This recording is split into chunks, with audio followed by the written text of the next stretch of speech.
नहमदुहु व नस्तईनुहु व नस्तगफिरुहु व नु'मिनु बिही व नतवक्कलु अलैहि व नऊज़ु बिल्लाहि मिन शुरूरि अनफुसिना व मिन सय्यिआति अमालिना मन यहदिहिल्लाहु फला मुदिल्ल लहु व मन युद्लिलहु फला हादिय लहु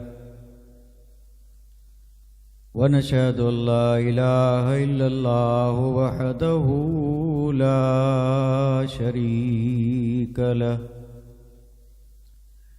वनशहदु अन्न सय्यदना व मौलाना मुहम्मदन अब्दुहु व रसूलुहु अम्मा बअद फ़अऊज़ु बिल्लाहि मिनश शैतानिर रजीम बिस्मिल्लाहिर्रहमानिर्रहीम मा आताकुमुर रसूलु फ़ख़ुज़ूहु व मा नहाकुम अन्हु फ़न्तहू आमन्तु बिल्लाहि सदक़ल्लाहु मौलानल अज़ीम व सदक़ रसूलुहुन नबियुल करीम व नहनु अला मा क़ाल मिनश शाहिदीन व शाकिरीन वल्हम्दुलिल्लाहि रब्बिल आलमीन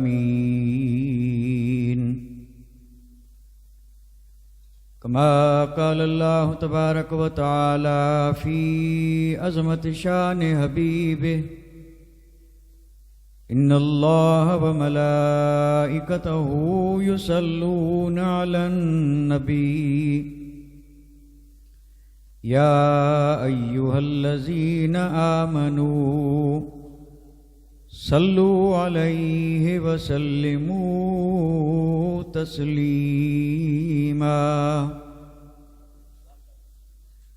अल्लाहुम्मा सल्लि अला सय्यिदिना मौलाना मुहम्मदिन व अला आलि सय्यिदिना मौलाना मुहम्मदिन व बारिक व सल्लिम सलातन व सलामन अलैका या रसूलल्लाह सलातन व सलामन अलैका या हबीबल्लाह।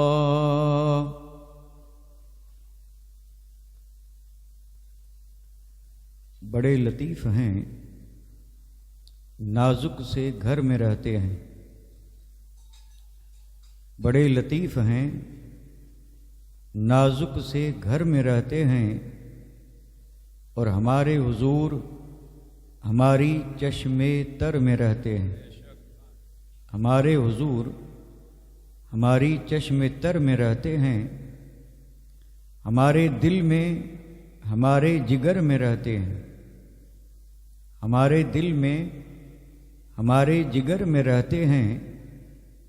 उन्हीं के घर हैं ये, वो अपने घर में रहते हैं। उन्हीं के घर हैं ये, वो अपने घर में रहते हैं। और ये वाक़या है कि लिबास बशर धोखा है। ये वाक़या है कि लिबास बशर धोखा है। ये मोजज़ा है कि लिबास बशर में रहते हैं। ये मोजज़ा है कि लिबास बशर में रहते हैं। और यकीन वाले कहाँ से चले और कहाँ पहुँचे। यकीन वाले कहाँ से चले और कहाँ पहुँचे। जो अहले शक हैं अगर में मगर में रहते हैं। जो अहले शक हैं अगर में मगर में रहते हैं। और मलाइका भी अकीदत से देखते हैं उन्हें। मलाइका भी अकीदत से देखते हैं उन्हें। जो खुश नसीब नबी के नगर में रहते हैं। जो खुश नसीब नबी के नगर में रहते हैं और खुदा के नूर को जो अपनी तरह समझते हैं। खुदा के नूर को जो अपनी तरह समझते हैं। ये कौन लोग हैं और किसके असर में रहते हैं। ये कौन लोग हैं और किसके असर में रहते हैं, और रहें वो अपनों से गाफिल, अरे माआज़ अल्लाह, रहें वो अपनों से गाफिल, अरे माआज़ अल्लाह, खुशा नसीब हम उनकी नज़र में रहते हैं, खुशा नसीब हम उनकी नज़र में रहते हैं। वाजिबुल एहतराम, गिरामी कदर, ज़ी वक़ार सादात इज़ाम, उलमाए ज़विल एहतराम, मोहतरम व मुकर्रम सामईन किराम, इज़्ज़त माब ख़वातीन इस्लाम, आज की ये बाबरकत महफ़िल और ये मुबारक जलसा, जिसे शादी खाना आबादी के पुरमसरत और खुशियों भरे मौके पे बतौर शुक्राना बरकतें हासिल करने के लिए मुनक़िद किया गया, जिसमें आप और हम शरीक हुए हैं। अल्लाह ताला हम सब की हाज़िरी को कबूल फरमाए और इस ज़िक्र खैर को अल्लाह ताला हम सब के लिए, तमाम मोमिनीन, मोमिनात, मुस्लिमीन और मुस्लिमात के लिए दोनों जहान की सआदतमंदी, नेक बख्ती और नजात का ज़रिया और सबब बनाए। चूँकि इस खुशी के मौके पे साहिब खाना ने मीलाद मुस्तफ़ा का एहतमाम किया है और मकसद है अल्लाह तबारक व ताला और उसके हबीब को राज़ी करना, रहमत और बरकत को दावत देना। तो हम मिल बैठ करके ये दुआ मांगें कि अल्लाह ताला इस होने वाले जोड़े की इस दिवाजी ज़िंदगी को खैर व बरकत से भर दे और इन्हें बाहम मोहब्बत और उल्फत अता फरमाए, नेक साले औलाद अता फरमाए और इस बाबरकत महफिल के तवस्सुल और तसद्दुक से अल्लाह ताला इनके आंगन में हमेशा रहमतों और बरकतों की बरसात बरसाता रहे। आप हजरात एक ऐसे दयार में और एक ऐसी बस्ती में रहते हैं कि जहाँ मुकर्रीन की, खुतबा की, वाइज़ीन की, तकरीर करने वालों की कोई कमी नहीं है, अल्हम्दुलिल्लाह। और आप काबिल मुबारकबाद हैं कि आपको ऐसी बाबरकत बस्ती मिली और ये बस्ती है मुफ्ती आज़म कच्छ मुफ्ती साहब किबला अलैहि रहमत व रिज़वान की। इस बस्ती में हर आने वाला अपनी खुशकिस्मती समझता है, तो मैं भी अपनी किस्मत पे नाज करूं और जितना नाज करूं कम है कि मुझे आपकी बस्ती में कुछ मारूज़ात आप हज़रात की खिदमत में अर्ज़ करने का ये हसीन मौका मिला। और ये मौका मिला कैसे, इस पर भी दो एक जुमले अर्ज़ करता चलूं। मैं अल्लाह तबारक व तआला के महबूब और मकबूल बंदों के तवस्सुल और तसद्दुक से मुसलसल 40 बरस दारुल उलूम फैज़ अकबरी में तदरीस की खिदमत सर अंजाम देता रहा। और चूँकि लोनी शरीफ के कुर्ब व जवार में जो बस्तियां हैं,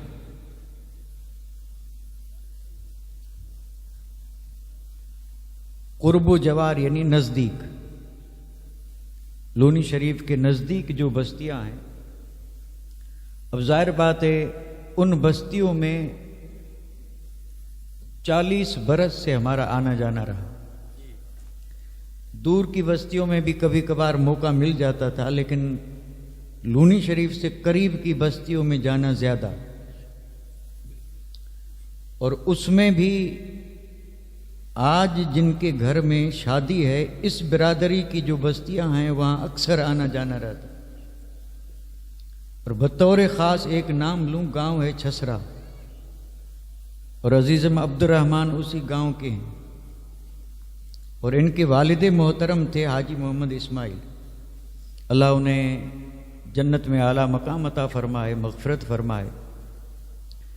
वो अहले बैत अतहार से, सादात कराम से, उलमाए कराम से, मशाइख से टूट टूट कर मोहब्बत किया करते थे।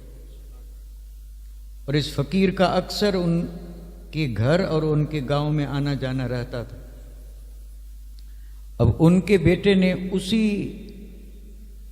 देरीना जो ताल्लुकात थे उसी को मद्देनज़र रखते हुए और ख़ुशी के मौके पे मुझे मदऊ किया और मैं इस खुशी में शरीक हुआ, जिस पर मैं अजीज़म अब्दुर्रहमान का दिल की गहराइयों से ममनून और मशकूर हूँ कि उन्होंने अपने वालिद के ताल्लुकात का लिहाज करते हुए और इस फ़कीर को दावत दी। और मैं तकरीबन 600 किलोमीटर का सफ़र करके और यहाँ पहुँचा हूँ। लेकिन मैं ख़तीब की हैसियत से नहीं, शादी का मौका है, जैसे आप इनके मेहमान बन के आए हैं वैसे मैं भी मेहमान बन के आया हूँ, बहैसियत ख़तीब नहीं, मुकर्रिर नहीं, क्योंकि न तो मैं ख़तीब हूँ न मुकर्रिर हूँ। खुशी का मौका है और उन्होंने दावत दी और मैं उनका मेहमान बन के, जैसे आप आए हैं वैसे मैं आया हूँ। और आने के बाद जब मुझे ये ज़िम्मेदारी सौंपी गई तो मैं कोशिश करूँगा कि इस ज़िम्मेदारी से ओहदा बरा हो जाऊँ। इसके लिए आप मेरे लिए दुआ फरमाएं। और मैं तकरीर या ख़िताब तो नहीं करूँगा, लेकिन अपने हिसाब से कोशिश ये करूँगा कि आप हजरात जो बैठे हैं इसमें अक्सर नौजवान हैं, अल्लाह इनकी नौजवानी को सलामत रखे। तो मैं चूँकि ज़िम्मेदारी है इसलिए एक पैगाम आप हजरात की खिदमत में पेश करना चाहता हूँ और जो बड़ा मुफीद है।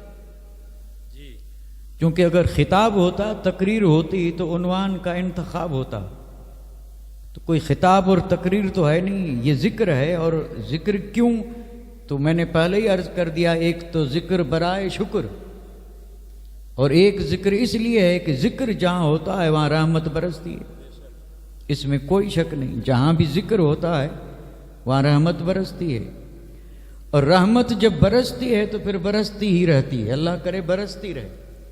और सिर्फ यहाँ नहीं, जिस गुलाम मुस्तफ़ा के आंगन में बरसे अल्लाह करे वो हमेशा बरसती ही रहे और रहमत भी बरसती रहे और उसके साथ बरकतें भी वाफिर मिलती रहें। इस जिक्र का असल मकसद यही है। आप और हम जब भी कोई ऐसी महफिल सजाते हैं तो नाम देते हैं महफिल मीलाद का। आज भी नाम यही दिया गया, महफिल मीलाद है। तो जब नाम ये दिया गया तो मैं भी सोचता हूं कि पहले ज़रा मीलाद पढ़ लूं और फिर जो माफ़ी ज़मीर अर्ज़ कर दूं मौके और महल के लिहाज से। मीलाद पढ़ने से आप ये न समझें कि मैं कोई नात पढ़ने जा रहा हूं। मीलाद का मतलब नात पढ़ना नहीं है, हालांकि हकीकत में देखा जाए तो सब नात ही है, सारा कुरान नात है और जो तकरीरें करते हैं वो भी नात ही पढ़ रहे हैं और वो जो तर्ज के साथ पढ़ते हैं वो भी नात ही पढ़ते हैं। लेकिन हम सिर्फ उसी को नात समझते हैं। हम सिर्फ यही समझते हैं कि जो तर्ज में पढ़े और आवाज़ अच्छी हो तो सुभान अल्लाह, तो हम समझते हैं नात वही है। हालांकि मैं अभी जो अर्ज कर रहा हूं ये भी नात है, ये सारी की सारी नात ही है, नाते मुस्तफ़ा है। लेकिन मिलाद से मेरा मकसद जो है ना वो ये है, ज़रा गौर से समाअत फरमा लें। जैसे मखदूम गिरामी ने आपको पहले ही से आगाह कर दिया कि ज़रा तवज्जो रखें, और तवज्जो की ज़रूरत इसलिए है कि हम जितना ज़्यादा गौर करेंगे, गौर से सुनेंगे, तवज्जो से सुनेंगे तो इंशाअल्लाह बात आसानी से समझ में आएगी।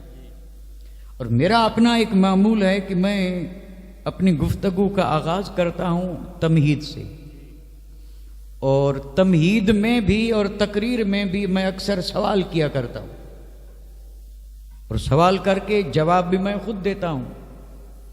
तो आज भी मैं अपनी इस गुफ्तगू का आगाज़ एक सवाल ही से कर रहा हूँ।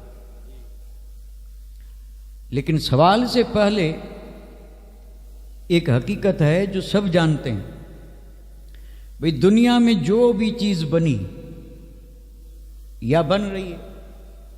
अब उसमें चाहे वो चीज़ अहम हो या गैर अहम हो, ज़रूरी हो ज़रूरी न हो, और छोटी हो बड़ी हो, बन रही है। अब जो भी चीज़ बनी तो उस चीज़ के हवाले से ये सवाल ज़रूर कायम होगा कि बनी किसके लिए। भाई कोई भी चीज़ बनी तो ये सवाल हो सकता है, भाई चीज़ तो जैसी भी है वो एक तरफ है, लेकिन बनी किसके लिए। मसलन ये घर बन रहे हैं तो आप अपने घर में हुजरे बनाते हैं, अलग अलग घर के पार्ट होते हैं, उसमें नाम दे देते हैं कि ये किसके लिए, तो कहते हैं फलां के लिए। और ये घर बना तो किसके लिए, तो कहेंगे फलां के लिए। गाड़ी किसके लिए, तो नाम तो लेंगे ना फलां के लिए। तो हर चीज बनी है और उस पर यह सवाल होता है कि ये किसके लिए, तो जवाब ये देते हैं कि फलां के लिए। तो इसी पर मैं ये अर्ज कर रहा हूं, सवाल अब कर रहा हूं। ये तो हम बना रहे हैं और जवाब दे रहे हैं कि फलां के लिए। ये जो कायनात बनी, ये जो जग बना, और जिसके बारे में आप और हम हमेशा सुनते हैं कि 18,000 आलम बने और बन रहे हैं, ये तख्लीक का मामला जो है ना, ये बंद नहीं हुआ। देखो फरिश्तों वाला मामला कैसा है, फरिश्ते तो आदमी तस्बीह पढ़े तो आपने सुना होगा कि एक दरख्त बना और फिर फरिश्ता बना और उसने पानी में गोता लगाया और फिर पर झाड़े और जितने कतरे गिरे उतने फरिश्ते बने। तो बने या नहीं बने? तो अब जाहिर बात है ये सारी कायनात 18,000 आलम बने, और बनाए तो रब ने, क्योंकि खालिक खुदा है। तो ये 18,000 आलम बने, तब ये सवाल पैदा हुआ कि बने किसके लिए। 18,000 आलम बने तो बने किसके लिए, ये सवाल है बिल्कुल। अच्छा, इसका एक तो जवाब वो है जो हम हमेशा सुनते चले आ रहे हैं, जो बड़ा मशहूर है और मैं भी उसका इनकार नहीं कर सकता, और जो हर मोमिन के जहन में है, भी बने किसके लिए। ये जमीनें, ये आसमान, सूरज, चांद, सितारे, ये हवा, ये फजा, न मालूम क्या क्या 18,000 आलम। हम तो एक आलम को समझने से भी बेबस हैं और वो तो 18,000 आलम है। तो ये 18,000 आलम बने किसके लिए? तो अक्सर उलमा इसका जवाब देते हैं जो मबनी बर हक है, जवाब दुरुस्त है। वो आयत नहीं पढ़ते, वमा खलक़तुल जिन्न वल इंस इल्ला लियअबुदून, कहते हैं इंसान अल्लाह की इबादत के लिए है और सारी कायनात इंसान के लिए। ये तो बड़ा मशहूर जवाब है, इंसान है इबादत के लिए और सारी कायनात इंसान के लिए। तो जवाब मिला कि नहीं इंसान के लिए, यानी सारी कायनात किसके लिए? इंसान के लिए। इसका एक तो जवाब यह है जो बड़ा मशहूर है और बिल्कुल समझाने के लिए, और अगर गौर किया जाए तो बिल्कुल दुरुस्त है कि सब इंसान के लिए है और इंसान है अल्लाह की इबादत के लिए। एक जवाब ये है, लेकिन हकीकत में जो असल जवाब है वो ये नहीं है। असल जवाब ये नहीं है, तो फिर असल जवाब है क्या? तो इस पर मैं सिर्फ एक हदीस आपकी खिदमत में अर्ज करता चलूं, बरकत के लिए, क्योंकि महफिल बरकत के लिए। ये 18,000 आलम बने किसके लिए बने? तो आज तक उलमा कहते हैं इंसानों के लिए बने, और हदीस में क्या है वो भी सुनते चलो। मैं वाकया निगारी नहीं करूंगा, इशारे करूंगा, अल्लाह करे समझ में आ जाए। सुनी सुनाई बातें। मेरे और आपके आका ताजदार मदीना जब गए मेराज में, और मेराज में क्या हुआ, अल्लाह ताला की बारगाह में पहुंचे, सर की आंखों से दीदार किया और फासला भी बता दिया, काब कौसैन औ अदना, 2 कमान या उससे भी कम, 2 कमान या, और ये उससे कम जो है ना, इसमें बड़े राज हैं, ताकि कोई शान मुस्तफ़ा की हद मुतय्यन न करे, इतना या उतना। ये है अल्लाह का करम अपने हबीब पे, और ये रब ने अपने हबीब को जितनी शानें दी, सब का हाल यही है, किसी शान में हद नहीं रखी। अल्लाह जाने और रसूल जाने, अल्लमक मा लम तकुन तअलम। अब कितना जानते हैं अल्लाह जाने और अब ये सारी शानों का हाल ये है। तो इस शान में भी रब ने फरमाया कि महबूब करीब हुआ, दना फतदल्ला, ये करीब हुआ फिर वो करीब हुआ, बीच में फासला 2 कमान या उससे भी कम। तो अब ये है मुलाकात। मेराज में मुलाकात हुई, और मुलाकात हुई मुस्तफ़ा की रब से। अब बताइए, मुलाकात हो और बात न हो, क्या ये हो सकता है? मुलाकात हो और बात न हो, तो बात भी हुई, और बात का भी जिक्र है। फ़अौहा इला अब्दिही मा औहा, कि अल्लाह ताला ने अपने बंदे की तरफ वही की, और क्या वही की? तो जो वही की। अब यहां भी हाल वही है। ये जो अल्लाह ताला ने अपने बंदे की तरफ वही भेजी, अब ये हजारों बातें थी। उलमा ने उसकी तादाद भी बताई है, हजारों बातें, और ये राज की बातें थी।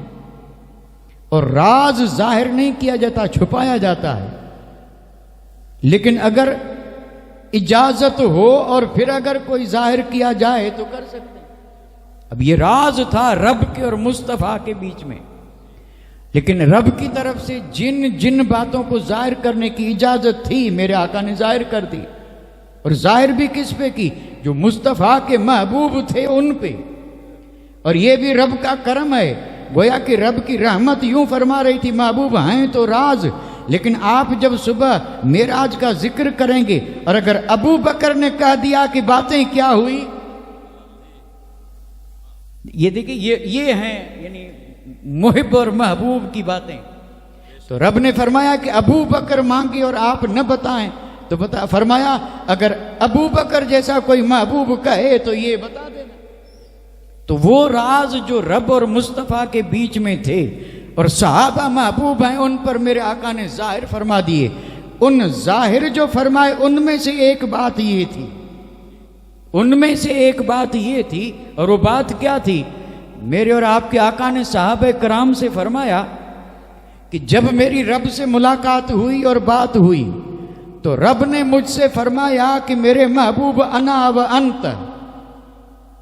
अब ये वो राज वाली बात जो रब की और मुस्तफ़ा के बीच में हुई, मेरे आका फरमा रहे हैं कि रब ने फरमाया कि महबूब अना व अंत, यानी मैं हूं और तू है।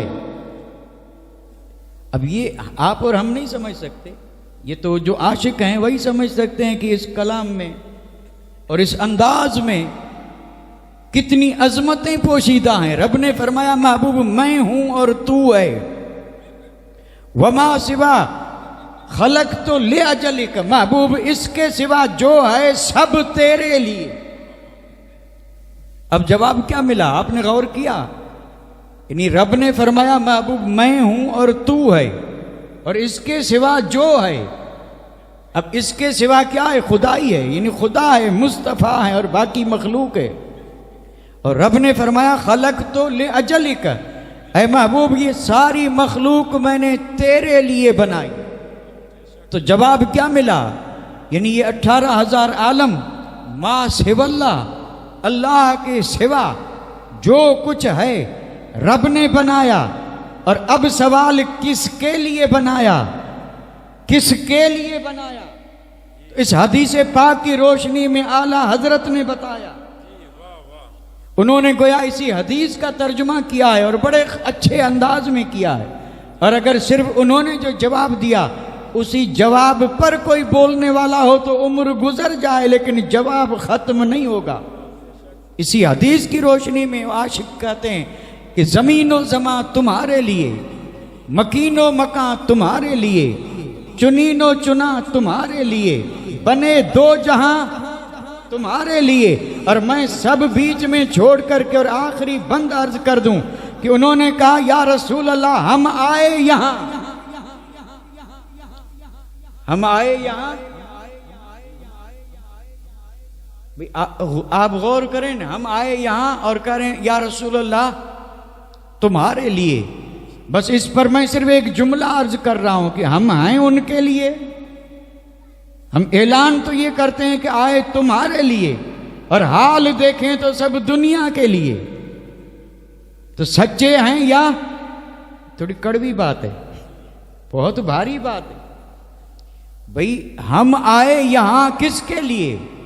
दुनिया के लिए नहीं, मनमानी करने के लिए नहीं, और दुनिया पर सब कुछ निछावर करने के लिए नहीं, बल्कि मोमिन का तो ये ऐलान है कि या रसूल अल्लाह, लाख रंगीनियां हो, दौलत के अंबार क्यों न हो, शहनशाही हो, बादशाही हो, तख्त हो, ताज हो, सब कुछ हो, लेकिन मोमिन का ये कहना है कि हम आए यहां तुम्हारे लिए। और सिर्फ यहां की बात नहीं है, बल्कि वो कहते हैं या रसूलल्लाह उठें भी वहां, यानी आए यहां तुम्हारे लिए, उठें भी वहां तुम्हारे लिए। तो ये सारा जग बना किसके लिए? तो जवाब ये हुआ कि बनाया रब ने, सारी कायनात को रब ने बनाया किसके लिए? ये ईमान और अकीदे की मीलाद पढ़ रहा हूं, ये मीलाद नहीं है तो और क्या है? मैं मीलाद पढ़ रहा हूं, यानी बनाया रब ने, और बनाया किसके लिए? मुस्तफ़ा के लिए। और जो इस हदीस से साबित है, अच्छा बनाया रब ने मुस्तफ़ा के लिए, और हदीस अभी मैंने मुकम्मल तो खरे हो ही नहीं सकती, बड़ी तवील हदीस है, मैं उसका एक अंश और एक जुमला ही टुकड़ा अर्ज कर रहा हूं। जब मेरे रब ने फरमाया कि खलक तो ले अजल का महबूब, ये सारा जग मैंने बनाया तेरे लिए, तो मुस्तफ़ा जाने रहमत ने जवाब क्या दिया? आपने फरमाया सहाबा से कि जब रब ने इस तरह फरमाया तो मैंने ये कहा। अब मेरे आका क्या कह रहे हैं? उलमाए कराम से आप हदीस सुनते हैं, गौर करें, उस हदीस में मेरे और आपके आका ने जवाब में फरमाया अनत व अना, अनत व, और पहले जो मैंने जुमला पढ़ा था आप भूल गए, लेकिन फिर याद दिला दूं, पहले रब ने फरमाया था अना व अंत। आदमी जब भी बात करता है तो पहले अपने ही से करता है, मैंने कहा, मैंने सुना, मैंने ये किया, ये मैंने जो है ना इसी ने बर्बाद किया है। और सारे झगड़े इसी मैं के हैं, और जहां मैं खत्म हुई वहां विलायत आई। विलायत ऐसे नहीं आती, जहां मैं खत्म होती है वहां विलायत आती है, और ये हमने खुद अपनी निगाहों से देखा है। मुफ्ती साहब किबला ने कभी ये नहीं कहा कि मैंने ये किया, और लूनी शरीफ में महमूद शाह जिलानी ने इल्म के समंदर बहा दिए और दीन का एक कल्ला कायम कर दिया जो पूरी दुनिया में मिसाली कल्ला है, अल जामियतुल अकबरिया। कोई समझे न समझे, कदर करे या न करे, लेकिन उन्होंने काम ऐसा किया है। और फिर जिंदगी हमने देखी, आपने देखी, देखने वालों ने देखा, लेकिन कभी उन्होंने ये नहीं फरमाया कि मैंने किया। अब ये सारा जो है, यानी एजाज देते थे कौम को, फरमाते थे ये काम तुम्हारा था, तुमने किया। ये मैं नहीं रहती, जब मैं नहीं होती न तब विलायत आती है। जब तक मैं है, और कई चीजें आज तो अल्लाह खैर करे इस पर किसी का ध्यान ही नहीं है, ये बात मैं वाली आई है तो जरा अर्ज कर दूं। ये शाह अब्दुल लतीफ भिटाई ने हमें एक नुस्खा दे दिया, और इस वक्त उसकी अशद जरूरत है। उन्होंने बताया वली किसको कहते हैं, तो मैं कोई तशरीह तो नहीं करूंगा क्योंकि बात बीच में रहेगी तो आप शायद इधर उधर हो जाएं, लेकिन ज़िम्न में बात आई है तो उन्होंने हमें पैमाना दे दिया, वली की पहचान दे दी।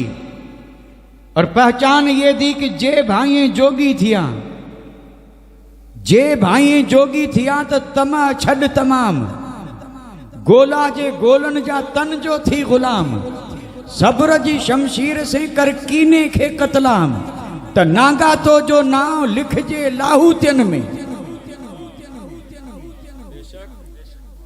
बड़ी गहरी बात है। यानी लाहूतियों में अगर नाम लिखाना है तो 3 काम करने पड़ेंगे। तमा छोड़, आज ढूंढने भी जाओ तो बेतमा नहीं मिलेगा, इस तमा ने बर्बाद, तमा छड़ तमाम, बिल्कुल। और जितने भी अल्लाह वाले हैं उनको कोई तमा नहीं थी, और आज भी अगर हैं तो उनको किसी से कोई तमा रखे और फिर वली बने, ऐसा तो कभी हुआ ही नहीं है। और फिर बड़ाई भी नहीं, गोला जे गोलन जा, गुलामों के भी गुलाम। यानी वली जो होगा वो कभी अपने आप को बड़ा नहीं समझेगा, वो ये नहीं चाहेगा कि मैं ऊपर बैठूं और वो नीचे बैठे। और अगर कोई बराबर बैठ गया तो उसकी तो शामत आई बेचारे की। और कहीं ऐसा न हो कि टांग पकड़ के और गिरा दें, कहीं बराबर क्यों बैठा। ये हाल है आज। और जो वली हैं वो ये कहते हैं तुम ऊपर बैठो हम नीचे बैठेंगे, और यही है नफ्स को कत्ल करना, और यही है मैं को मारना। गोला जे गोलन जा तन जो थी गुलाम। और फिर आखिर में वो तो बात बड़ी मशहूर है साहब, बड़ी जबरदस्त है। सब्र जी शमशीर से कर कीने के कतला। ये कीना जो है ना, कीना, इसको कत्ल करना, लेकिन इसके लिए लोहे वाली तलवार नहीं, सब्र। लोग गालियां देंगे, बुरा भला कहेंगे, लेकिन तू सब्र वाली तलवार। और जो मुफ्ती कच्छ ने थामे रखी, महमूद शाह जीलानी ने थामे रखी। लोगों ने क्या क्या ताने भी दिए, क्या क्या उनकी तरफ इल्जाम भी लगाए, लेकिन उनके हाथ में अगर तलवार थी तो सब्र की तलवार थी, और जिससे उन्होंने हर एक के लिए सीना साफ रखा। गालियां देने वालों के लिए भी महमूद शाह का सीना साफ था, और बुराई करने वालों के लिए भी अहमद शाह का सीना साफ था। और जिनका सीना साफ हो वही वली बनता। नारे तकबीर, नारे रिसालत, सुभान अल्लाह। इसका दर्स वहां से मिल रहा है। ये अना खत्म करने की बात मुस्तफा बता रहे हैं। कहां से? मेराज में रब ने फरमाया था अना व अंत, और जब मेरे और आपके आका ने जवाब दिया तो आपने ये नहीं कहा कि अना व अंत। अगर आप भी कह देते तो दस्तूर यही है, कानून यही है, गुफ्तगू का अंदाज यही, आप भी कह देते कि मौला मैं हूं और तू है। लेकिन नहीं, वहां मैं वाली बात नहीं। मेरे आका ने फरमाया अंत व अना, मौला तू है फिर मैं हूं।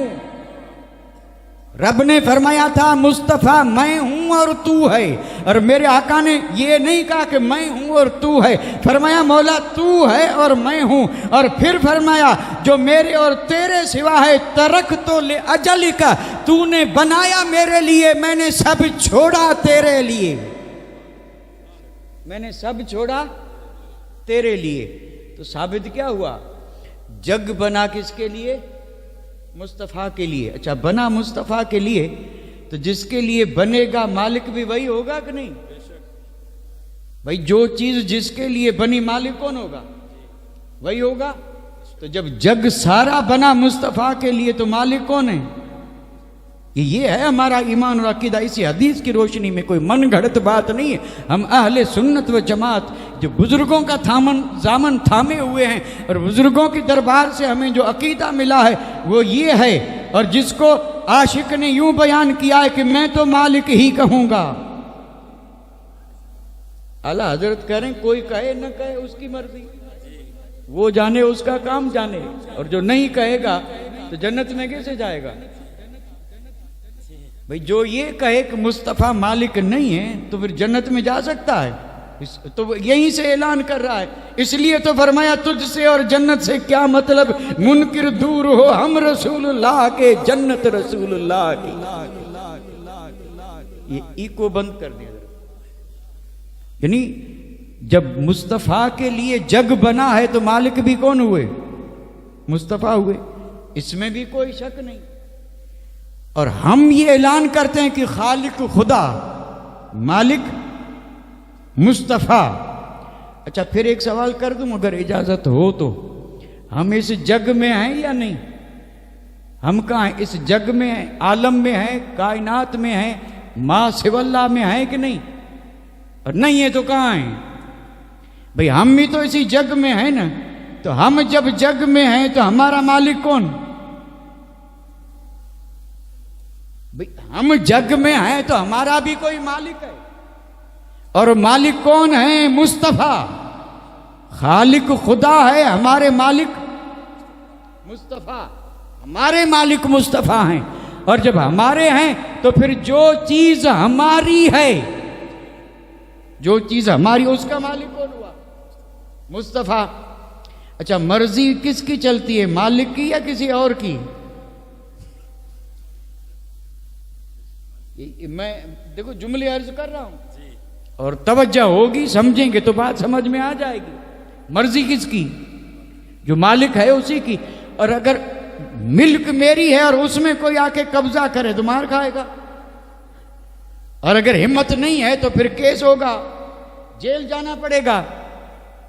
और या फिर यह है कि उसके ऊपर जो जो कार्रवाइयां आज भी हो रही हैं, जो मिल्क किसी और की थी, कब्जा किसी ने कर लिया, हटाओ कब्जा, हटाओ कब्जा, क्योंकि मिल्क किसी और की थी और उस पर तसर्रुफ और कब्जा किसी और ने कर लिया। जब ये चीज तस्लीम करते हैं तो ये सारा वजूद सर से लेके पैर तक हमारा नहीं है, हम तो सिर्फ अल्लाह का करम है कि इंसान की शक्ल में सदका मुस्तफ़ा का, वरना सर से लेके पैर तक इस पूरी जान के मालिक कौन है? मालिक। तो फिर मर्जी से क्यों चल रहे हैं भाई? मालिक मुस्तफ़ा हैं और फिर अपनी मर्जी क्यों चल रही है? लिबास पहना तो अपनी मर्जी, चेहरा रखा तो अपनी मर्जी, और कामकाज किए तो अपनी मर्जी, उठे तो अपनी मर्जी, सोए तो अपनी मर्जी, और ऐलान ये करते हैं और दुनिया पर जाहिर ये करते हैं कि हमारा कुछ नहीं, खालिक खुदा है, मालिक मुस्तफ़ा है। मालिक मुस्तफ़ा है तो ये तुम उसमें क्यों दखल? फिर करो वही जो मर्जी मालिक की। बात समझ में आ रही है? आए तो अल्हम्दुलिल्लाह, मुझे समझ में आ रहा है कि नहीं आ रही है, और ये बात ऊपर ही से जा रही, क्योंकि हमारी आदत है ऐसी कई बातें हुई और चली गई। कोई पहली बार तो हो नहीं रही है, ऐसी कई बातें रोज होती हैं और चली, हम इसके आदी और हिम्मत हो गई, हम उसको उतरने नहीं देते, ऊपर ही से उड़ा देते हैं। सर के ऊपर से गई, सर के ऊपर से न जाए, सीने में जगह पाए, और ये हकीकत है। और मैं अर्ज ये कर रहा हूं कि मालिक मुस्तफ़ा हैं कि नहीं है? जन्नत किसकी? हम जन्नत में जाना चाहते हैं ना, तो जन्नत किसकी है? मुस्तफ़ा की। अगर मुस्तफ़ा राजी होंगे तो जन्नत मिलेगी, कि नाराज होंगे तो? नाराज कोई किसी को इनाम देता है भाई? जन्नत तब मिलेगी जब मुस्तफ़ा राजी हो, और मुस्तफ़ा राजी तब होंगे जब ये सारा मामला जो है उनकी मर्जी पे, अपनी कोई मर्जी न रहे, मर्जी मुस्तफ़ा की। जन्नत उसी की है, और वो अगर यहां भी है तो कह दीजिए जन्नती है, और मेरे आका ने सहाबे कराम को जन्नती होने का सर्टिफिकेट दे दिया। मालिक मुस्तफ़ा है।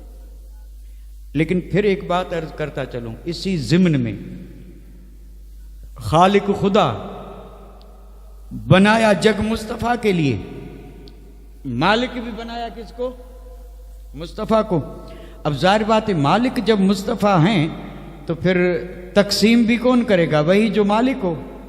तो फिर ये जो हमें नेमतें मिल रही हैं, ये सब अल्लाह की नेमतें हैं, हमें मिल रही हैं, चाहे औलाद की शक्ल में हो, माल की शक्ल में हो, जागीर की शक्ल में हो, धन दौलत की शक्ल में हो, ये सब मिल रही है। और ये मिल रही है तो कहां से मिल रही? वहीं से तो मिलेंगी जो मालिक है।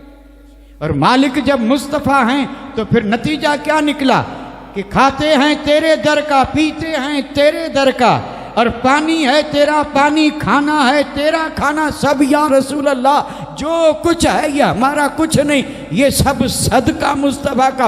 और ये तो हम अलल ऐलान जहां भी देखो, हमारा अदना आला यही ऐलान करता है कि सब सदका, हमें जो मिला दरे रसूल से मिला, और सब सदका मुस्तफ़ा का। अच्छा, सदका मुस्तफ़ा का है, कोई इनकार नहीं करेगा, वही करेगा जो बेईमान है।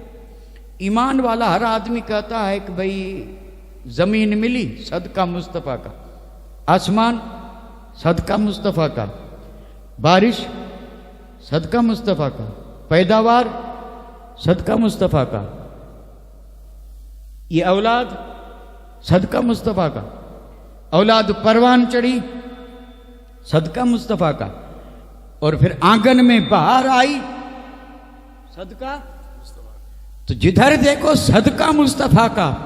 अक्ल हो तो जरा अक्ल सलीम से पूछें कि जब ये कह रहे हैं कि सब सदका मुस्तफ़ा का, तो कुरान तो कह रहा है, हदीस भी कह रही है, लेकिन अगर अक्ल सलीम हो तो अक्ल सलीम भी कहेगी जब सब सदका मुस्तफ़ा का, तो हर चीज में भी होना चाहिए तरीका मुस्तफ़ा का। अब भी समझ में नहीं आई बात? भाई सब सदका कहते हैं कि नहीं कहते?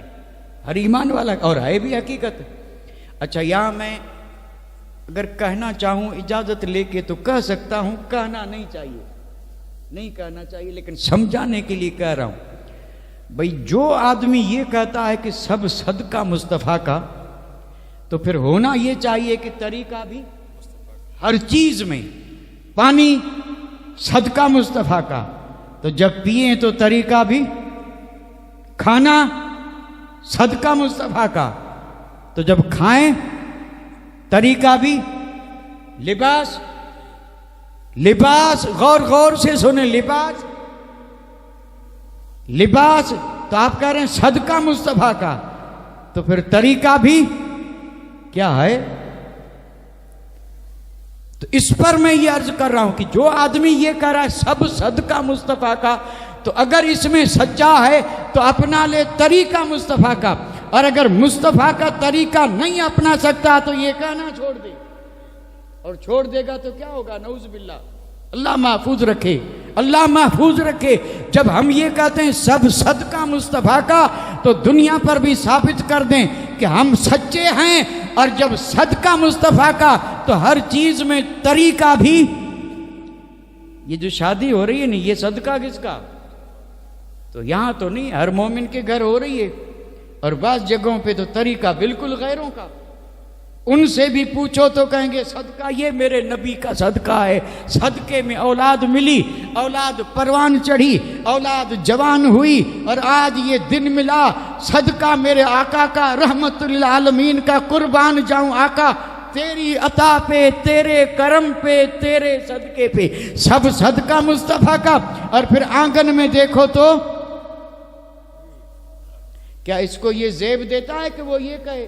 अगर ये कहता है कि सदका मुस्तफ़ा का, तो आंगन में जिक्र भी होना चाहिए मुस्तफ़ा का, नात भी पढ़ी जानी चाहिए मुस्तफ़ा की, और शादी अव्वल से लेके आखिर तक होनी चाहिए तरीक़ा मुस्तफ़ा पे। गैरों के तरीके, रीत रस्म रिवाज का ज़रा भी दखल न हो तो उसे हक पहुँचता है, और वो ये कहे कि सदका मुस्तफ़ा का है तो तरीक़ा भी मुस्तफ़ा का। अब मेरी मीलाद पूरी होगी साहब, मैं अपनी मीलाद पढ़ चुका, यानी जो मीलाद मुझे पढ़ना था वो मैंने पढ़ ली। अब इसमें मैंने एक पैगाम दिया है, और वो पैगाम अगरचे बहुत ज़बरदस्त वसी भी है और बहुत बड़ा भी है, और अल्लाह करे हम इस पे सोचें। अगर ये कहते हैं कि सब सदका मुस्तफ़ा का, तो फिर हर चीज़ में तरीका भी मुस्तफ़ा का। ये जो खूबसूरत चेहरा मिला, सदका किसका? तो चेहरे पे भी सुन्नत मुस्तफ़ा नजर आनी चाहिए। लिबास सदका मुस्तफ़ा का, तो यहूदियों ईसाइयों वाला नहीं, लिबास भी होना चाहिए जो मुस्तफ़ा। इसी तरह आप सोचते चले जाएं, पूरी जिंदगी का ये कायदा और कानून है। हाँ बिल्कुल, हकीकत में हम सोते हैं, जागते हैं, उठते हैं, बैठते हैं, खाते हैं, पीते हैं, सदका सब मुस्तफ़ा का है, लेकिन तरीका गैरों का है। और ये क्या है? वफादारी नहीं है। ये वफादारी, तो वफादारी नहीं है तो क्या है? वो मैं नहीं कहूंगा, क्योंकि मुझे सलामती से यहां निकलना भी है।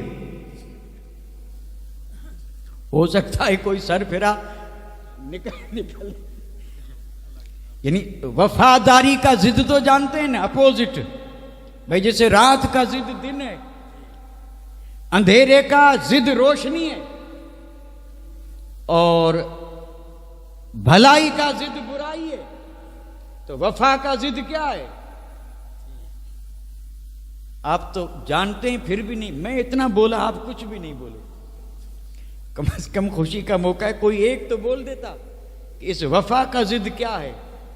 ये वफा है, वफा की मोहम्मद से वफा तूने तो हम तेरे हैं। ये जहां चीज क्या है, लोहो कलम तेरे हैं। और तारीख बता रही है, 1500-1400 बरस की तारीख बता रही है, कसम रब की, जिसने मुस्तफ़ा से वफा की, समंदर की लहरों ने भी उससे वफा की, आग ने भी उससे वफा की, तूफान ने भी उससे वफा की, दुनिया की हर चीज ने कहा ओ गुलाम, जब तू मुस्तफ़ा से वफा कर रहा है तो हम भी तेरे साथ गद्दारी नहीं करेंगे, हम भी तुझे वफादार नजर आएंगे, और हमसे भी तू वफा ही पाएगा। कि मोहम्मद से वफा तूने तो हम तेरे हैं। और आगे क्या कहा अल्लामा इकबाल ने कि ये जहां चीज है क्या, तू मुस्तफ़ा से वफा करके देख, ये जहां चीज है क्या, लोहो कलम तेरे हैं, तू बैठा यहाँ है लेकिन अब तेरे हाथ में कलम है और सामने लोहे महफूज है। अगर तकदीर बुरी भी लिखी है, तू चाहे तो रब के इज़्न से तकदीर भली कर दे। अब तू तकदीर के लिए दर दर नहीं भटकेगा, दुनिया तेरे दर पे आएगी और तू अल्लाह की अता से तकदीरें बदलने वाला बन जाएगा। निगाहे वली में वो तासीर देखी और बदलती हजारों की ये तकदीरें ऐसे नहीं, पहले उन्होंने मुस्तफ़ा से वफा की थी और जब वफा की तो उनको ये मर्तबा मिला। कोई महमूद शाह, अहमद शाह ऐसे नहीं बना कि आज जग गुन गा रहा है और आज उनके इस तरह अलल ऐलान उनकी जिंदगी को बयान किया जा रहा है और कयामत तक इसी तरह उनका जिक्र होता रहेगा, क्योंकि रब का वादा है फज़कुरूनी अज़कुरकुम। उन्होंने जिंदगी में याद किया और लोग कयामत तक उनके नाम को याद करते रहेंगे और उनके इन कारनामों को जिक्र करके और फिर इसी आयत की तफसीर बनते रहेंगे। तो ये सारा जग बना मुस्तफ़ा के लिए और मालिक भी मुस्तफ़ा। जिसको जो मिला सब किससे मिला, ला व रब्बिल अर्श। आला हजरत तो कसम खा के कह रहे हैं, ला रब्बिल अर्श, जिसको जो मिला उनसे मिला।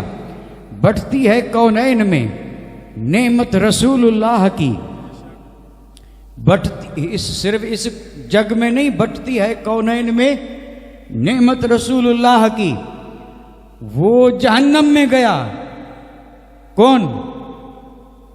वो जहन्नम में गया जो उनसे मुस्तगनी हुआ, जो ये कहे कि मुझे परवाह नहीं, मुझे कोई जरूरत नहीं, मेरे लिए अल्लाह काफी है। बेशक अल्लाह काफी है, लेकिन अल्लाह ने जिसे काफी बनाया उसे भी काफी समझ। वो जहन्नम में गया जो उनसे मुस्तगनी हुआ। अल्लाह अकबर है। खलीलुल्लाह को हाजत रसूलुल्लाह, कहाँ खलीलुल्लाह, इब्राहिम खलीलुल्लाह नाम लूँ तो ताकि पता चले, क्योंकि अंबिया के अलकाब सुनते ज़रूर हैं लेकिन कभी गौर नहीं किया। अगर किसी से पूछा जाए खलीफतुल्लाह कौन है, नजीउल्लाह कौन है, कलीमुल्लाह कौन है, रूहुल्लाह कौन है, ज़बीहुल्लाह कौन है, खलीलुल्लाह, तो कुछ होंगे जो बता देंगे, लेकिन अक्सर मेरी तरह उलझ जाएंगे।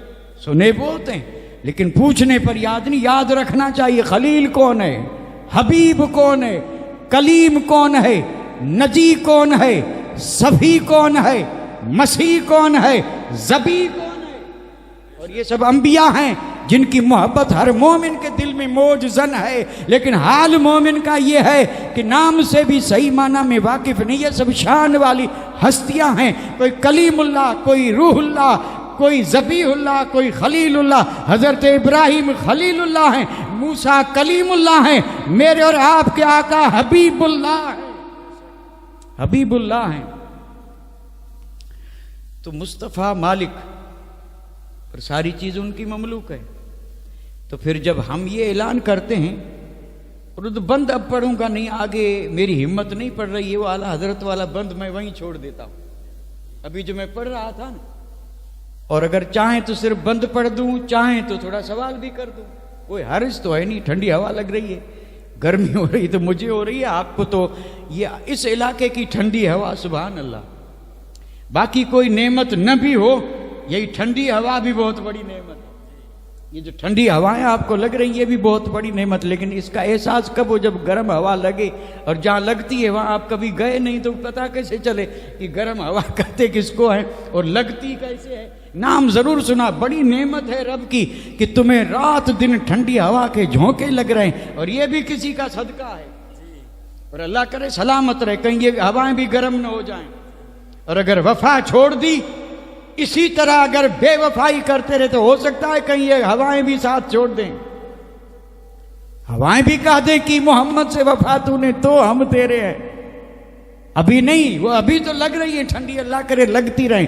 तो वो जहन्नम में गया जो उनसे मुस्तगनी हुआ है खलीलुल्लाह को हाजत रसूलुल्लाह की। अब जरा गौर से सुने,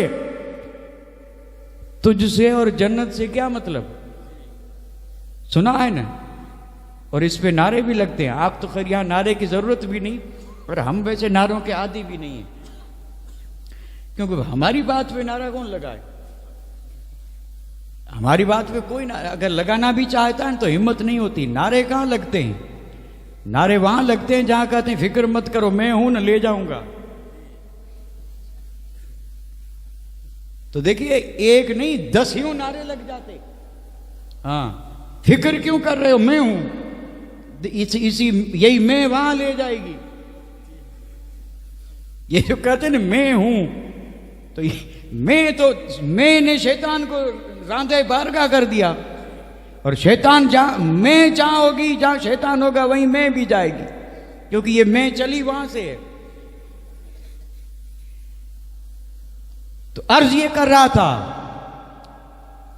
तुझसे और जन्नत से क्या मतलब, ऐ मुनकिर दूर हो। ऐ मुनकिर यानी उसको हटा रहे हैं, दूर निकल, यहां तेरा क्या रखा है, जन्नत से तुझसे क्या मतलब, क्यों खामखा लोगों को धोखे में रखता है।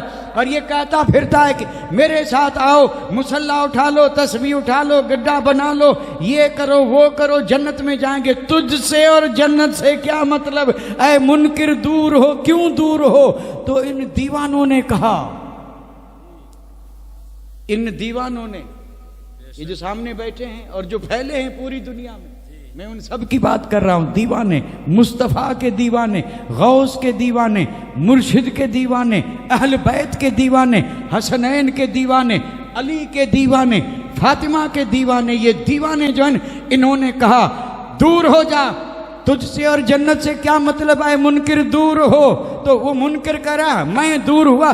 तो इसने कहा हम रसूलुल्लाह के, हम तेरा इसमें क्या लेना देना, मुनकिर हट, दूर हो जा। क्यों? इसलिए कि हम और जन्नत, हम रसूलुल्लाह के, जन्नत रसूलुल्लाह की। ठीक है जी, बात सबको अच्छी लगी, लगने जैसी है।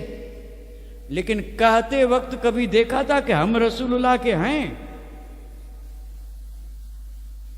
ये झूमते हैं हम रसूलुल्लाह के। जरा पहले आईने में देख तो, रसूलुल्लाह वाले ऐसे होते हैं?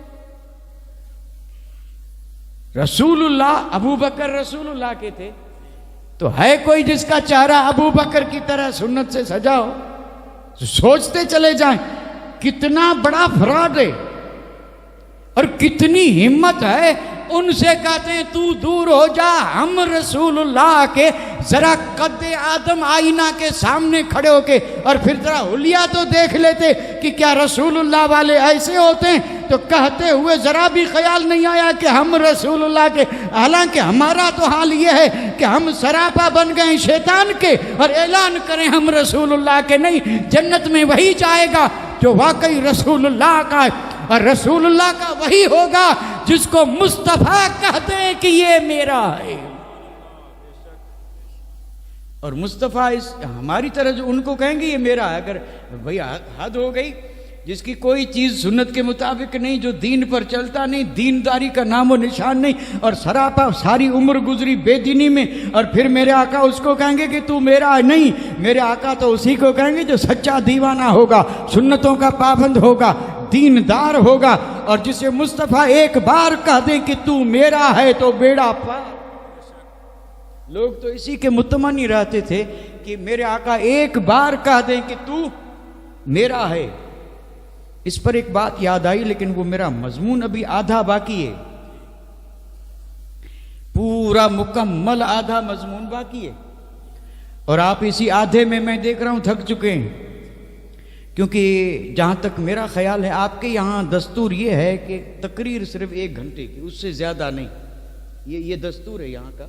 यहाँ 2 घंटे 3 घंटे वाली तकरीर जो है न होती है और न पसंद की जाती है। और बिल्कुल ये सही है, तकरीर होनी भी इतनी, अल्लाह करे समझ में आ जाए। समझ में आ गई तो इतनी काफ़ी है, और अगर समझ में ना आए तो भले रात भर आंसू बहाते रहें, कोई फ़र्क नहीं पड़ता।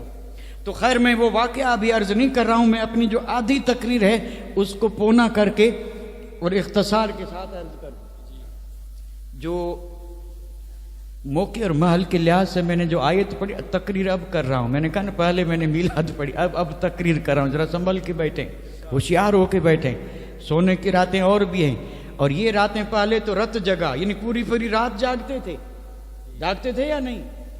लेकिन जिस सहारे जागते थे वो सहारे छिन गए। और आज 1-1.5 घंटा जागना भी मुश्किल हो रहा है। मुश्किल न हो, ये काम आने वाली चीज है, बड़ी मुफीद चीज है। क्योंकि बुजुर्ग तो रात भर जागते थे, रात भर अगर सोते भी थे तो कोई आधा घंटा या उससे भी, और कई तो ऐसे गुजरेंगे जो 40-40 बरस तक सोए भी नहीं, इशा के वजू से फजर पड़ी। वही तो अल्लाह के बंदे थे। तो अब जरा गौर से मेरी एक दूसरी बात सुन लें। अब मैं सोचता हूं कि इस दूसरी बात के लिए भी एक थोड़ी सी तमीद अर्ज करता चलूं ताकि समझना आसान हो। यानी तमीद भी मुख्तसर अर्ज करूंगा, बात भी मुख्तसर, लेकिन गौर फरमाएंगे तो इंशाअल्लाह आसानी से बात समझ में आएगी, आसानी से। पूरी रूह जमीन के इंसानों का जायजा लें, बिला तफरीक, मजहब, मिल्लत, कोई फर्क नहीं। पूरी दुनिया इंसानियत का जायजा लें तो आपको एक बात सब में बिल्कुल कदरे मुश्तरक, इन बराबर बराबर नजर आएगी। और वो ये है, हर अकुलमंद आदमी का कोई न कोई मकसद है। अकुलमंद, ये मैंने सोच समझ के कहा, क्योंकि पागल का कोई मकसद, पागल के लिए क्या मकसद है? कभी इधर जा रहा है, कभी उधर जा रहा है, और कभी दीवार से सर मार रहा है। पागल पे उसका कोई मकसद नहीं। लेकिन अगर पूरी दुनिया की बात न करते हुए हम इसी महफिल की बात करें तो हम यहां जो बैठे हैं इसमें भी मकसद है या नहीं? जिंदगी गुजर रही है और किसी न किसी मकसद पे, किसी न किसी मकसद पे, और इसी मकसद के हुसूल को कामयाबी कहते हैं। कामयाबी तो हम सुनते रहते हैं, लेकिन कामयाबी की तारीफ ये है कि जो मंजिल मुतय्यन की, जो मकसद बनाया, मिल गया तो कामयाब, और नहीं मिला तो फेल। तो कोई भी आदमी ऐसा नहीं जिसने कोई न कोई मकसद, सबके अलग हैं। किसी ने मकसद बना लिया है कि अच्छा घर बनाऊंगा, रात दिन उसी में, ख्वाब भी वही देख रहा है। किसी ने मकसद ये बनाया करोड़पति बन जाऊं, चाहे जैसे बनूं, बस अब उसी के पीछे है, रात दिन, है या नहीं?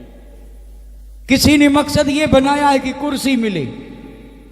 आप देखेंगे इस मकसद वाले जहां भी बैठेंगे बात वही करेंगे।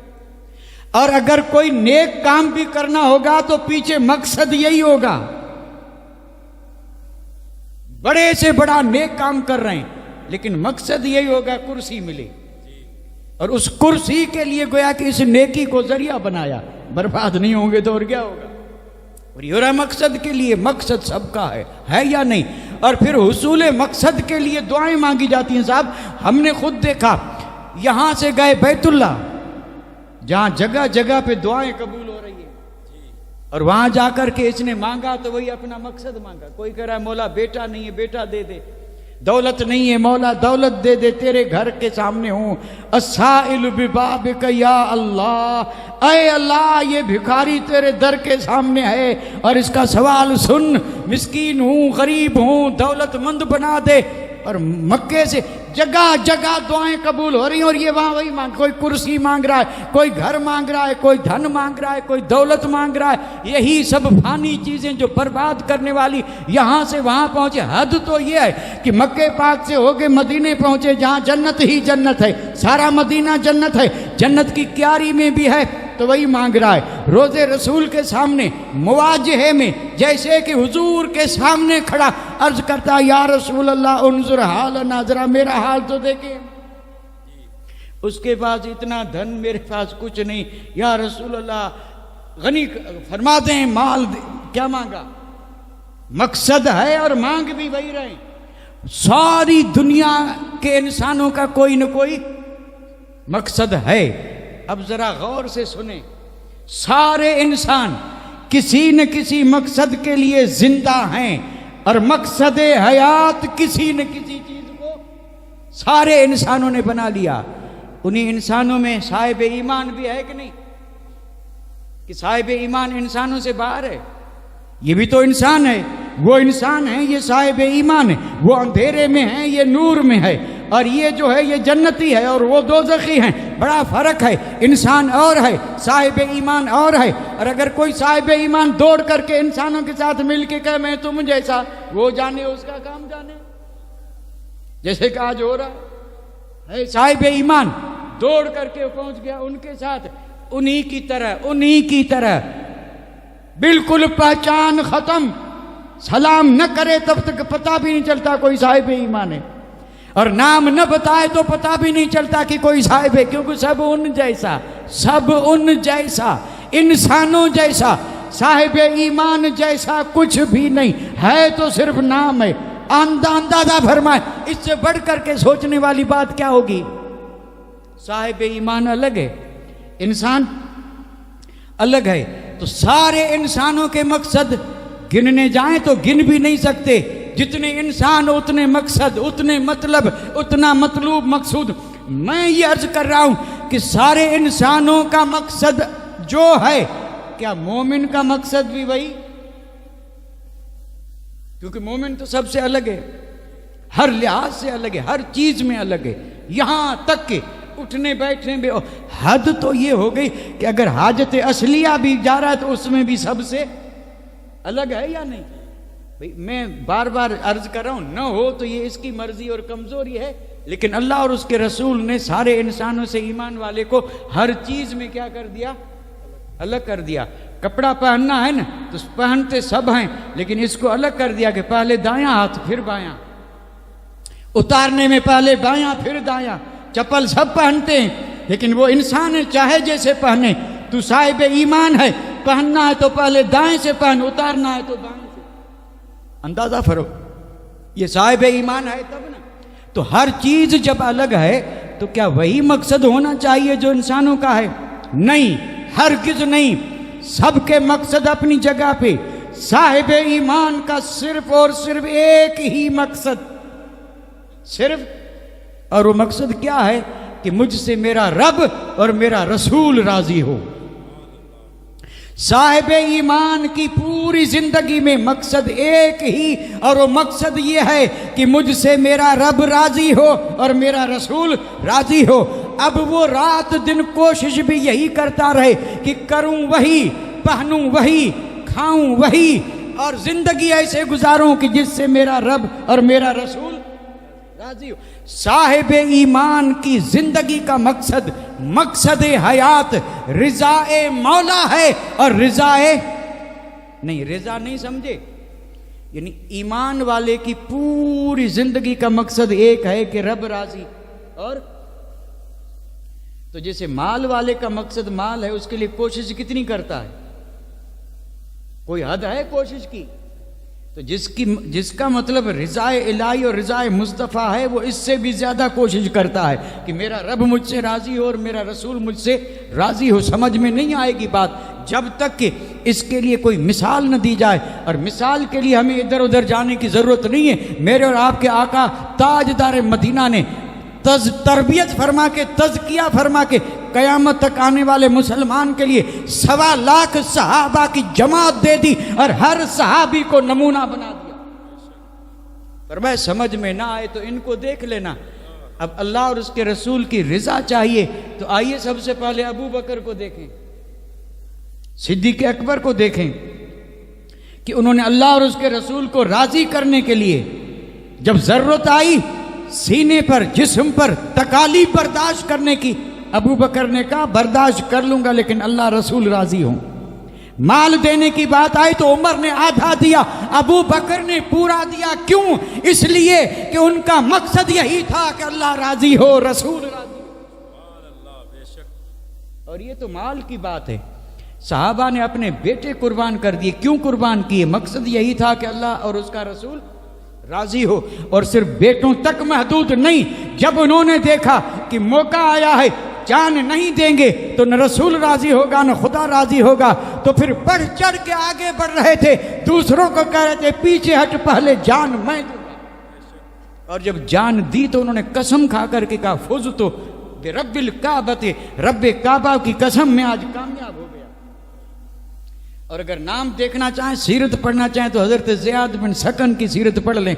जब जख्मी हुए थे, और जब आखिरी वक्त था, हिलने की भी ताकत नहीं थी, मेरे आका तशरीफ लाए और यूं मुस्तफ़ा खड़े हैं और यहाँ दीवाना दमे वापसी है, हिलने की ताकत नहीं, आजा कटे हैं, खून बाहर आए और उस आलम में आंख खोली, चेहरे मुस्तफ़ा पे नजर पड़ी तो घिसक करके आए और कदमों में सर रखा तो मुस्तफ़ा जाने रहमत ने फरमाया कि ज़ियाद अगर कोई आखिरी ख्वाहिश हो तो बता दे, हम उसकी पूरी कर दे। हज़रत ज़ियाद ने फरमाया या रसूल अल्लाह, अब इस सआदत के बाद आखिरी ख्वाहिश होगी क्या कि गुलाम आका के कदमों में जान सुपुर्द कर रहा है। क्यों? इसलिए कि मकसद यही था कि अल्लाह और उसका रसूल राजी हो जाए, और अल्लाह और उसका रसूल राजी होगा उसके हुक्म मानने से। ये एक जुमला है, यानी मोमिन की जिंदगी का मकसद है अल्लाह और उसके रसूल को राजी करना, बस यही मकसद, कोई मकसद नहीं। जागे, रोजे रखे, नमाज पढ़े, सुन्नतों पे अमल करे, शरीयत पे चले, बेदीनी छोड़े, दीनदार बन जाए, सारे अहकाम अपनाने की कोशिश करे। मकसद ये हो कि ये सब करूँगा तो अल्लाह भी राज़ी होगा, रसूल भी राज़ी होगा। और इन सारी चीज़ों को मैं अगर एक जुमले में अर्ज करना चाहूँ तो वो ये है कि ज़रा मनमानी छोड़ दे। क्या करना पड़ेगा? मन तो समझ रहे हैं ना, चीज़ें तो दो ही हैं, तन और मन। तन पे तो सब कुर्बान, मन की कोई खबर नहीं। तन पे सब कुछ है, मकान तन के लिए, कपड़ा तन के लिए, और ये सारी मेहनतें किसके लिए? तो मन क्या करेगा? इसलिए तो ये टेंशन है कि मन भूखा है, प्यासा है, और उसकी खुराक अल्लाह का जिक्र है, और पानी मुस्तफ़ा के इश्क का पानी है। पिलाएं ये पानी, खिलाएं ये खुराक, अला बिज़िक्रिल्लाह तत्मइन्नुल कुलूब। फिर देखें टेंशन खत्म होती है कि नहीं, और फिर सुरूर आता है कि नहीं। लेकिन उसकी तो कोई परवाह नहीं है, मरे तो भले मर जाए। इसलिए कहते मुर्दा दिल कोई आदमी मरता थोड़े है, यानी जिसका दिल खुराक न मिली मर गया। अब मुर्दा दिल है, भले घूमें खाएं पिए जानवरों की तरह, लेकिन इसका नाम जिंदगी नहीं। जिंदगी जिंदा दिली का नाम है, मुर्दा दिल क्या खाक दिया करते हैं। अल्लाह ऐसी जिंदगी अता फरमा दे।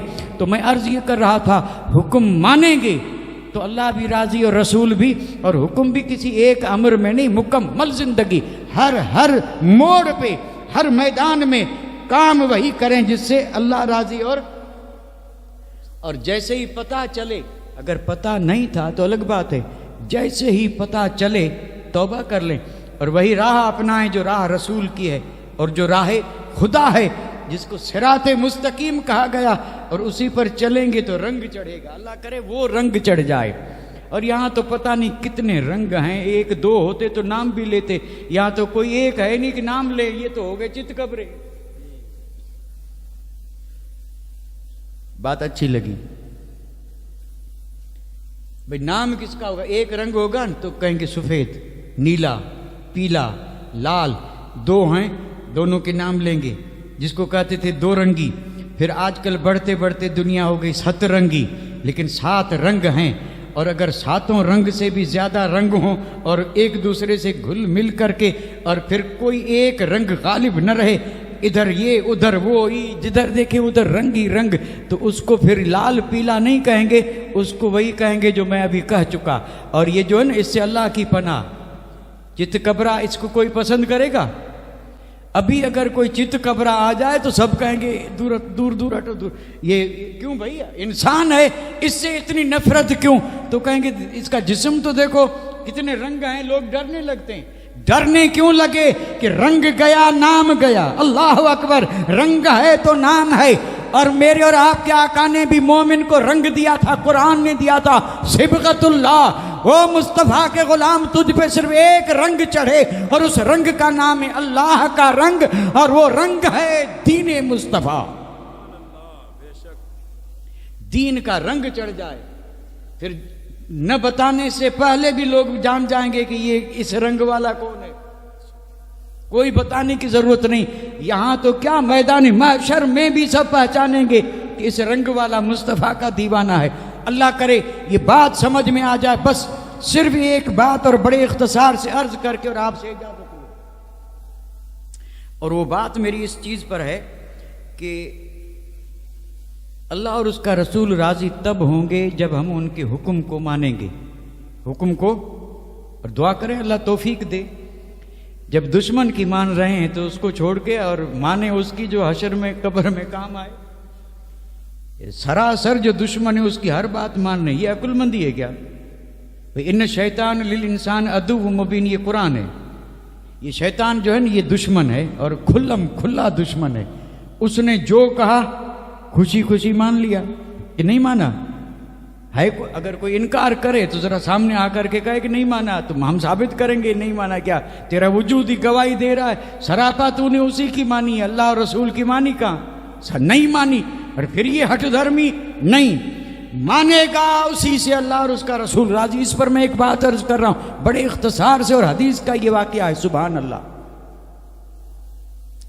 अभी तक आपने एक बार भी नहीं कहा, तो जाते जाते मैंने तो एक बार कह दिया ताकि महफिल सुभान अल्लाह से खाली न रहे। आजकल तो भाई दौर है, पहले नहीं था। हमारे बुजुर्गों ने इसकी कोई जरूरत महसूस नहीं की। सुभान अल्लाह, उनका तो अंदाज ही अलग था। उन्हें किसी से कोई गरज नहीं, कोई मतलब नहीं, कोई कहे न कहे, उनकी नजर तो थी गुंबद खदरा, इसलिए उनकी बातों में बड़ा असर था। एक सहाबी है, मदीने की बात है। कहां की? मदीने की। मदीना तो नाम सुना है कि नहीं? मदीने शरीफ की बात, और वो भी आज की नहीं बल्कि मेरे और आपके आके के दौर की बात। मदीना शरीफ में एक नौजवान, और उस नौजवान का नाम खुरैम, वालिद का नाम असद, कबीले का नाम अज़द। हदीस में पूरा नाम आया है उसका, खुरैम बिन असद अज़दी। और ये उस वक्त पूरे मदीने में सबसे ज्यादा खूबरू नौजवान, हुस्न ऐसा कि चेहरे को देखो, रंग ऐसे जैसे कि अनार के दाने। अनार समझ रहे हैं ना कि अनारी बोलते नहीं, यहां डाड़म, डाड़म के दाने देखे, यानी चेहरे का रंग इतना खूबसूरत, यानी सुर्ख और उसमें सफेदी मिली हुई। सुभान अल्लाह, सुर्ख रंग सफेदी मिली हुई, कितना हसीन चेहरा। रब ने हुस्न दिया था, माल भी दिया था, नाजो नियम में पले थे। और फिर निगाह मुस्तफ़ा जब पड़ी तो यही खुरैम कलमा पढ़ के मुसलमान हो गए। अब ये खुरैम जो हुस्न के ताजदार हैं, मुस्तफ़ा के गुलाम हैं, कोई कमी नहीं खुरैम में।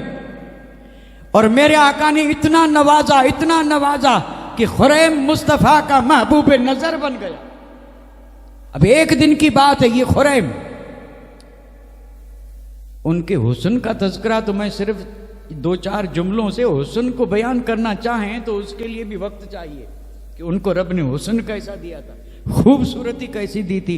और फिर जब हुस्न आ जाता है तो नज़ाकत आ ही जाती है। हुस्न जब होता है तो नज़ाकत आती है, इसमें कोई शक नहीं। खुरैम के पास हुस्न की कमी नहीं, सहाबी बन गए। महफिल सजी है मुस्तफ़ा की, सहाबा बैठे, लेकिन खुरैम उसमें नहीं थे।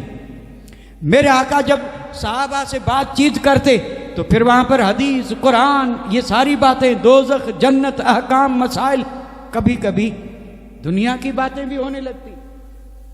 सहाबा के मजमे में बातें हो रही थी कि अचानक जिक्र निकला खुरैम का। मुस्तफ़ा जाने रहमत की बारगाह में बात खुरैम की आई, उस नौजवान की। तो जब बात आई तो मेरे आका भी उस बात में, और फिर आखिर में मेरे आका ने फरमाया, दीवानो, खुरैम बड़ा अच्छा नौजवान है, खुरैम बड़ा अच्छा नौजवान है, लेकिन 2 चीजें अगर मेरी सुन्नत के मुताबिक कर दी। मेरे आका ने फरमाया 2 चीजें सुन्नत के मुताबिक। अब ये 2 चीजें क्या थी? खुरैम हुस्न तो था, बाल रखते थे लंबे, बाल लंबे यानी औरत की तरह। और ये मर्द के लिए क्या है? मना है, रखेगा तो लानत होगी। और इसी तरह औरत अगर मर्द के मुशाबह हो तो उस पर भी लानत है। दोनों को अलग अलग रहना है, मुशाबहत नहीं करनी है। हाँ, न चेहरे में न बालों में। मैंने आपकी तरफ देखा ही नहीं, हजरत को देख रहा हूं। यानी मर्द होकर के चेहरा औरत की तरह, मुशाबहत हुई कि नहीं हुई भाई? बिल्कुल मूंछ दाढ़ी सब साफ, और रोजाना साफ, और सांप भी कैसी, उस पर क्रीम व्रीम लगा के, और पता भी न चले कोई सांप क्या, पहले समझे है ही सांप। तो बेचारा चाहते था हो सांप, लेकिन रब ने उसको क्या कर दिया, ये तो यही चाहते था, अब इसकी मर्जी के खिलाफ हो गया, तो अब वो अपनी मर्जी चला रहा है। अल्लाह ने इसको बना दिया मर्द, और ये तो चाहता था कि सांप ही होता तो अच्छा होता, रोजाना मूंढने से बच जाता। अल्लाह महफूज रखे, मर्द मर्द है, और मर्द की जीनत दाढ़ी है। मर्द की जीनत दाढ़ी, औरत की जीनत सर का बाल। औरत सर मुंडाए तो कैसी लगे, दाढ़ी मुंडाने वाले वैसे ही लगते। कितना भारी जुमला बोल दिया, जबरदस्त, अल्लाह तौफीक दे। सुन्नत सजाएं फिर देखें चेहरा, दुनिया को पसंद आए या ना आए, रब को पसंद, मुस्तफा को पसंद, और यही चेहरे जन्नत में जाएंगे। बाकी फिट होना मुश्किल है। एक मामूली पुर्जा भी अगर छोटा बड़ा हो तो मोबाइल में फिट नहीं होगा, तो ये पुर्जे जन्नत में फिट होंगे। जन्नत के लिए भी तो भाई साइज है या नहीं, ऐसे थोड़े कि जन्नत में सब चले जाएं। रब ने फरमाया जन्नत मुत्तकीन के लिए है।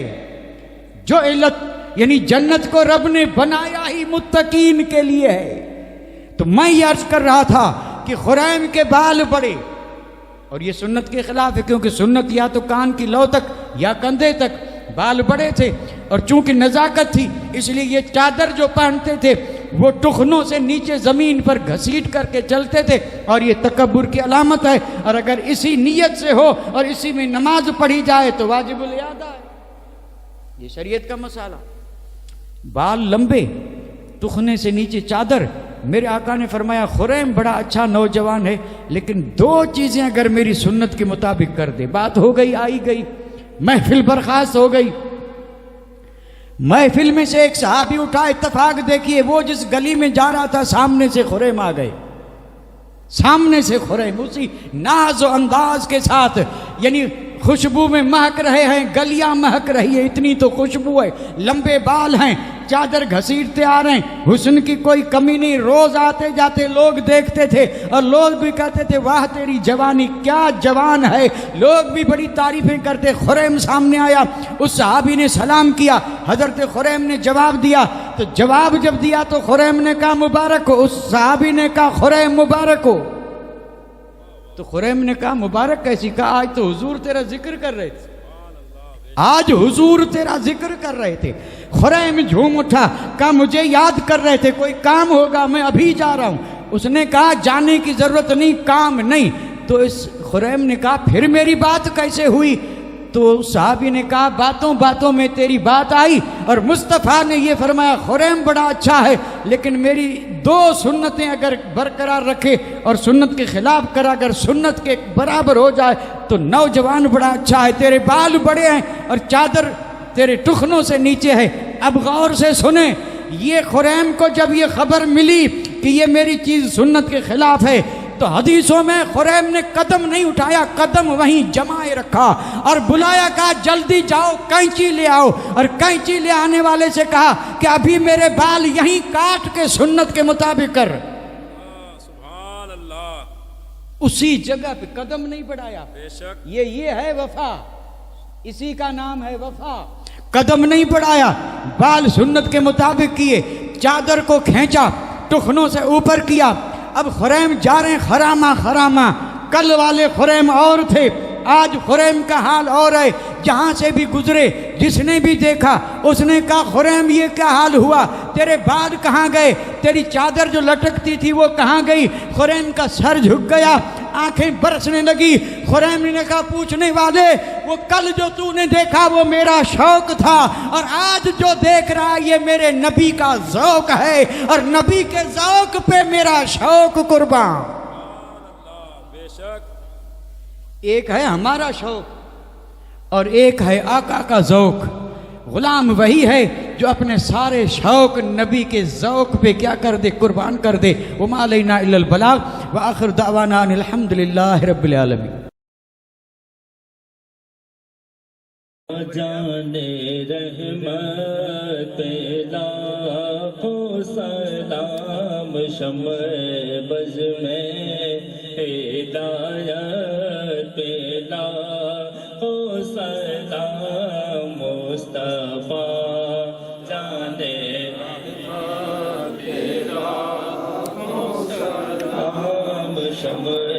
बज़ में हिदायत पे लाखों सलाम। उम्मती उम्मती लब पे जारी रहा, उम्मती उम्मती लब पे जारी रहा, उम्मती उम्मती लब पे जारी रहा, उम्मती तेरे किस्मत पे लाखों सलाम मुस्तफा।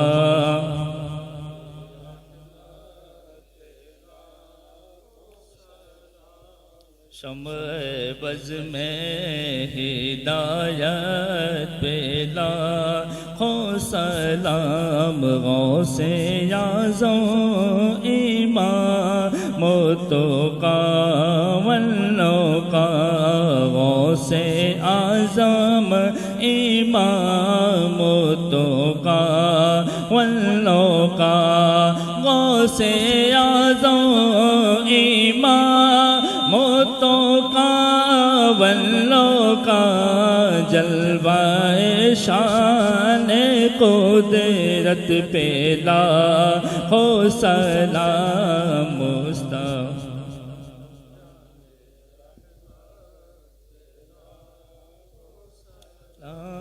शम्अ बज़ में हिदायत पे लाखों सलाम। डाल दे क़ल्ब में अज़मते मुस्तफ़ा, सैयदी आला हज़रत पे लाखों सलाम। मुझसे खिदमत के कूद कहे हर रज़ा, मुस्तफ़ा जाने रहमत पे लाखों सलाम मुस्तफ़ा।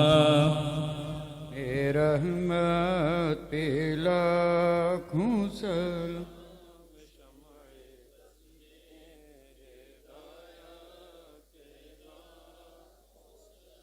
अस्सलातु वस्सलामु अलैका या रसूल अल्लाह, अस्सलातु वस्सलामु अलैका या हबीब अल्लाह, अस्सलातु वस्सलामु अलैका या क़ासिम रिज़्क़िल्लाह, अस्सलातु वस्सलामु अलैका या शफ़ी अल मुज़निबीन, अस्सलातु वस्सलामु अलैका या रहमतल लिल आलमीन। रब्बना तक़ब्बल मिन्ना इन्नका अंतस समीउल अलीम व तुब अलैना इन्नका अंतत तव्वाबुर रहीम। अल्लाहुम्मा इन्ना नसअलुका फ़िअलल खैरात व तर्कल मुनकरात व हुब्बल मसाकीन। इज़ा अरदत बिइबादिका फ़ितना फ़क़बिज़ना इलैका गैर मफ़्तूनीन। अल्लाहुम्मा इन्ना नसअलुकल अफ़्व वल आफ़िया, अल्लाहुम्मा इन्ना नसअलुकल अफ़्व वल आफ़िया, अल्लाहुम्मा इन्ना नसअलुकल अफ़्व वल आफ़िया वल मुआफ़ात दाइमा फ़िद दुनिया वल आख़िरह। या रसूल अल्लाह उन्ज़ुर हालना, या हबीब अल्लाह इस्मा क़ालना। इन्नना फ़ी बहरि ग़म्मिन मुग़रक़ून, ख़ुज़ बिअयदीना सहिल लना अश्कालना। खुदाया बहके बनी फ़ातिमा किबर कौल ईमा कुनैम ख़ातिमा। अगर दावतम रद कुनी वर कबूल, मनोदस्त दामान आले रसूल। इन्नल्लाह व मलाइकतहु युसल्लूना अलन नबी, या अय्युहल्लज़ीना आमनू सल्लु अलैहि व सल्लिमू तस्लीमा। अल्लाहुम्मा सल्लि अला सय्यिदिना मौलाना मुहम्मदिन व अला आलि सय्यिदिना मौलाना मुहम्मदिन व बारिक व सल्लिम। सुब्हान रब्बिका रब्बिल इज़्ज़ति अम्मा यसिफून व सलामुन अलल मुरसलीन वल्हम्दुलिल्लाहि रब्बिल आलमीन।